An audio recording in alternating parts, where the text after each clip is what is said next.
Hi ಎಲ್ರಿಗೂ ನಮಸ್ಕಾರ. ನಾನು ನಿಮ್ಮ ಜಾನ್ವಿಕಾ ಕಲ್ಕೇರಿ. ಸೊ ಪ್ರಾರಂಭ, ಓ ಮೈ ಲವ್ ಆದಮೇಲೆ ಇವಾಗ ಕನ್ನಡದಲ್ಲಿ love OTP over torture pressure ಅಂತ ಸಿನಿಮಾ ಮಾಡ್ತಾ ಇದ್ದೀನಿ. ಸೊ ನಮ್ಮ ಸಿನಿಮಾ ನವೆಂಬರ್ 14ಕ್ಕೆ ರಿಲೀಸ್ ಆಗ್ತಾ ಇದೆ. So it's a fully family entertainer cinema. Comedy ಇದೆ, ಹ್ಯೂಮರ್ ಇದೆ, ಲವ್ ಇದೆ, ಎಮೋಷನ್ ಇದೆ, ಆಮೇಲೆ ಅಪ್ಪ ಮತ್ತು ಮಗನ ಮಧ್ಯೆ ಆಗೋ ಓವರ್ ಟಾರ್ಚರ್ ಪ್ರೆಷರ್ ಇದೆ. So it's a completely entertaining cinema. So ಎಲ್ಲರೂ ಹೋಗಿ ಸಿನಿಮಾ ನೋಡಿ. ಆಮೇಲೆ ನನ್ನ ಕ್ಯಾರೆಕ್ಟರ್ ಬಗ್ಗೆ ಹೇಳಬೇಕು ಅಂತಂದರೆ, ನಾನು ಫಿಸಿಯೋಥೆರಪಿಸ್ಟ್ ಪಾತ್ರ ಪ್ಲೇ ಮಾಡ್ತಾ ಇದ್ದೀನಿ. ಸೊ ಹೀರೋ ಇದರಲ್ಲಿ ಕ್ರಿಕೆಟರ್ ಆಗಿರ್ತಾರೆ. ಸೊ ಅದೊಂದು ಬಾಂಡು, ಕನೆಕ್ಷನ್ನು, ಅದೊಂದು fun. So I think you guys are gonna love it.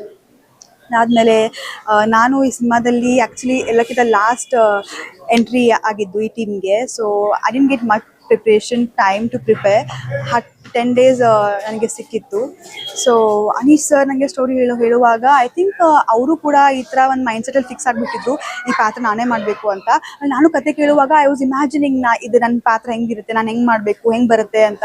So it was very ತುಂಬ ಫಾಸ್ಟಾಗಿ ಇದೆಲ್ಲ ಪ್ರೊಸೆಸ್ ಆಯಿತು. ಸೊ ಅದಾದಮೇಲೆ the way he narrated the story, the dialogues, the humour, that was very different for me. So I really loved that content and the story of the cinema. ಅದಾದಮೇಲೆ so ಸಿನಿಮಾದಲ್ಲಿ ನಾಟ್ಯರಂಗ ಅವರಿದ್ದಾರೆ, ಅವ್ರು ತುಂಬ ಚೆನ್ನಾಗಿ comedy ಮಾಡಿದ್ದಾರೆ. So I really loved working with him. And Rajeev Kanakala sir, working with him I am like truly blessed to be working with him. ತುಂಬ senior actor. So ಅವರಿಂದ ತುಂಬ ಕಲ್ತಿದ್ದೀನಿ.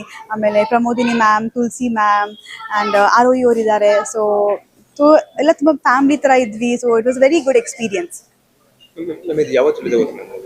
ಸರ್ ನವೆಂಬರ್ 14th ನೋಡ್ತೀರಲ್ಲ ಸಿನಿಮಾ? ಖಂಡಿತ ಅಲ್ವಾ? ಪ್ರಾಮಿಸ್ ಅಲ್ವಾ? ಪಕ್ಕ ಅಲ್ವಾ? Thank you sir.